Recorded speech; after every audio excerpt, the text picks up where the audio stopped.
Usually, my father raises a lot of cows, big ones, medium ones, little ones, and even very small calves. When summer arrives, the rice crops in our fields are already harvested. After harvesting, leaving the lower half of the stalks behind, like stumps when you cut down a tree. At the same time, soft, short green grass grows under those rice stumps, which is very good for the cows to eat. Every morning around 6 my father and mother call me, my little brother, my big brother, and my big sisters to wake up and help them take the cows to the fields where the grass is growing. Each of us has to take two cows, one in front and one behind, by pulling them with ropes.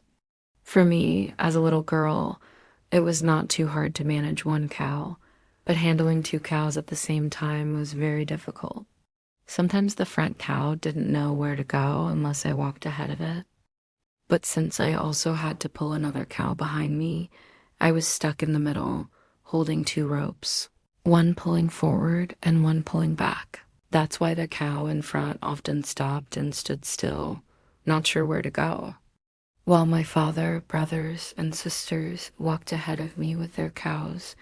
I was always behind, trying to manage mine.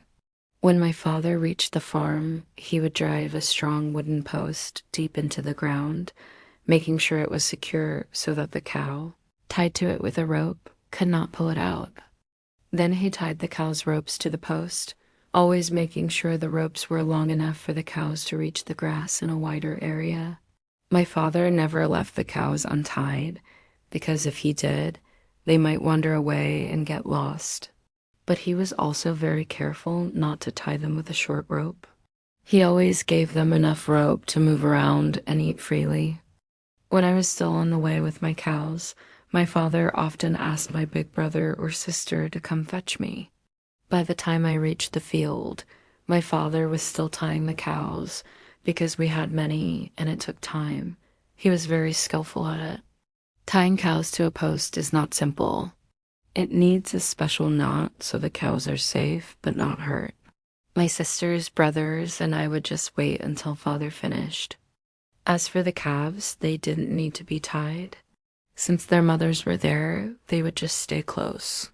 After all the cows were tied, we returned home to eat breakfast, usually cooked by my big sisters and mother. Then, later in the morning, we went back to the fields to look after the cows and make sure they were fine.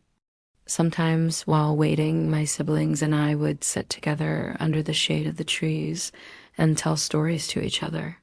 Sometimes my father even brought us snacks, and we really enjoyed eating them while watching the cows.